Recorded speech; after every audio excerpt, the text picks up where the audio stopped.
বন্ধুরা, আজও আবার আমি এসে পড়েছি আপনাদের মধ্যে প্রীতি অ্যান্ড শান্তনুস কিচেন। তবে আপনারা আমার সঙ্গে দেখতে থাকুন। আজ বানাচ্ছি বাঁধাকপি দিয়ে, সঙ্গে আলুও থাকবে, একটা নিরামিষ রেসিপি। তো কেমন করে আমি বানাই আপনারা দেখতে থাকুন। বন্ধুরা দেখুন, আমি বাদামটা ভেজে নিচ্ছি। বাঁধাকপিতে দেওয়ার জন্য কিছু সংখ্যক বাদাম ভেজে নেব। একটু বাদাম নিয়েছি, এই যে।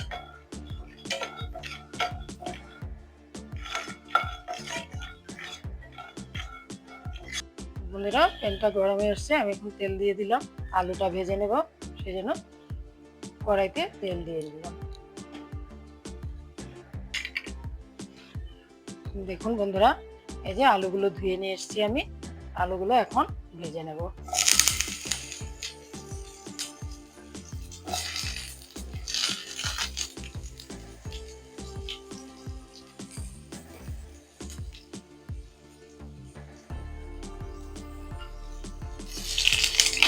আলুগুলি ভাজা হয়ে গেছে, এই দেখুন লাল লাল করে উঠিয়ে নিয়েছি। এই যে ভাজা হয়ে গেল আমার।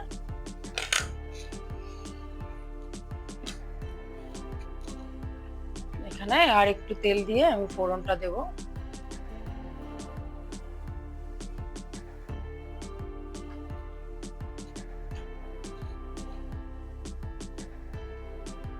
দেখুন বন্ধুরা, আমি ফোড়নটা দিয়ে দিলাম। এই যে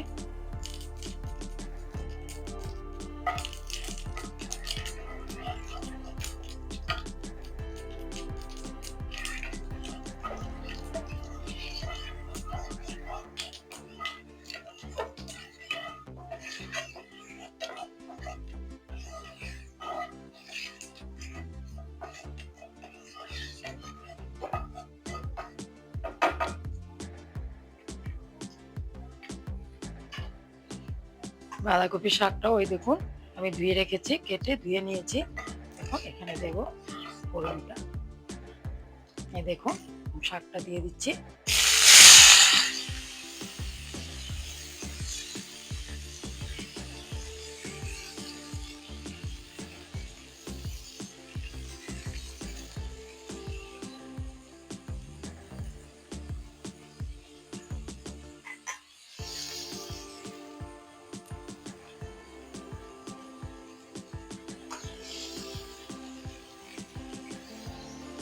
শাকটা দিয়ে দিলাম।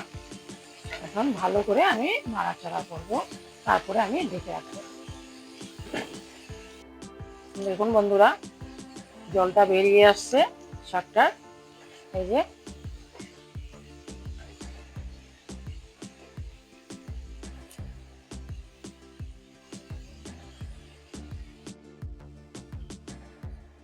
দেখুন বন্ধুরা, এই যে আলুগুলো দিয়ে দিয়েছি। ঠিক আছে, আলুগুলো সেদ্ধ হবে। আমি গরম জল দিয়ে দিয়েছি। ঠিক আছে, এখন আমি কিছু সময়ের জন্য ঢেকে দিচ্ছি, তারপরে মশলা দেব। আমি ঢাকনিটা তুলে নিলাম। দেখুন বেশ প্রায় জল ছেড়ে দিয়েছে, জলটাও শুকিয়ে গেছে। দেখুন আমি এখন সব জল, দেখুন জল নেই। এখন আমি সব মশলাপাতি দেবো। প্রথমে দেবো, দেখুন আলু ভাজাতে আগেও হলুদ দিয়েছি, সেজন্য দেখুন আমি এই দিলাম আমি জিরে গুঁড়ো।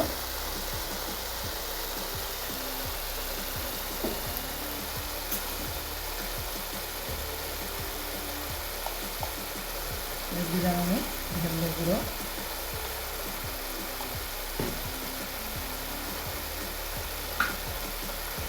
দিলাম আমি জিরে গুঁড়ো, ধনে গুঁড়ো।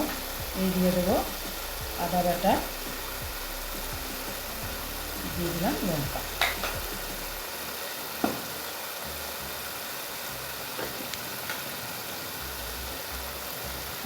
সল্ট দেবো, সল্ট এখন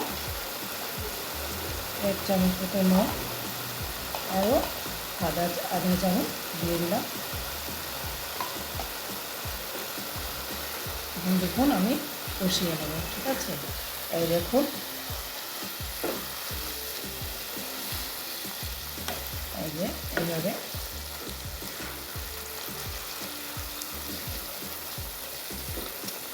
এখন কী করবো, আমি যে পিস করে রাখা কাঁচা লঙ্কাগুলো দিয়ে দিলাম, আর এই যে টমেটো আছে না, এইভাবে কেটেছি, এগুলো দিলাম আমি।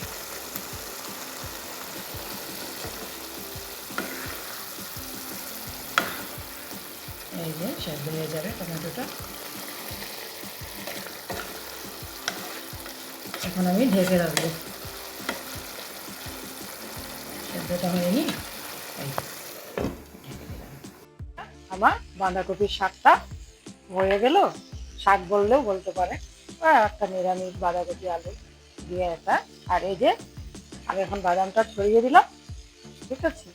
ভেজে নিয়েছি আগে বাদামটা, ভেজে ওয়াশ করে এখন দিয়ে দিলাম। আর বাঁধাকপিটাকে প্রথমে ভালো করে কেটে ধুয়ে, তারপরে আলুটা সাঁতলিয়ে ডুমো ডুমো করে টমেটো কেটে রেখে ভালো করে ধুয়ে ওয়াশ করে সুন্দর করে সাঁতলিয়ে, যে আগে যে সেদ্ধ করে নেবেন সেই জলটা ফেলে দিতেও পারে, আর না হলে সুন্দর করে সাঁতলিয়ে হলুদ, লবণ, জিরে, ধনে সব কিছু একসঙ্গে দিয়ে সুন্দর করে রান্না করলে, আর যত স্বাদ পাবেন, দেখেছেন কতটুকু হয়ে গেছে। এই করে আমার আজকের মতো বাঁধাকপির রেসিপিটা হয়ে গেল। এখন আমি কিছু সময়ের জন্য ঢেকে রাখবো। বন্ধুরা, আমার বাঁধাকপির রেসিপিটা হয়ে গেল। তো আপনাদের কেমন লেগেছে আমাকে জানাবেন কমেন্ট করে। বন্ধুরা, দেখলেন তো আমার রেসিপিটা কেমন করে বানিয়েছি। টমেটো আলুর সঙ্গে থাকবে, টমেটোর সঙ্গে থাকবে বাঁধাকপি দিয়ে, ঠিক আছে। আপনাদের যদি পছন্দ হয় তাহলে আমার কমেন্ট বক্সে আমাকে কমেন্ট করে জানাবেন কেমন হয়েছে। আর আমার চ্যানেলটাকে সাবস্ক্রাইব করবেন, লাইক করবেন, কমেন্ট করবেন, শেয়ার করবেন, ঠিক আছে। আর নোটিফিকেশন পাওয়ার জন্য যদি আপনারা সাবস্ক্রাইব করে থাকেন, সবার আগে পৌঁছবে আপনাদের কাছে নোটিফিকেশন, ঠিক আছে। ভালো থাকুন, সুস্থ থাকুন, নমস্কার।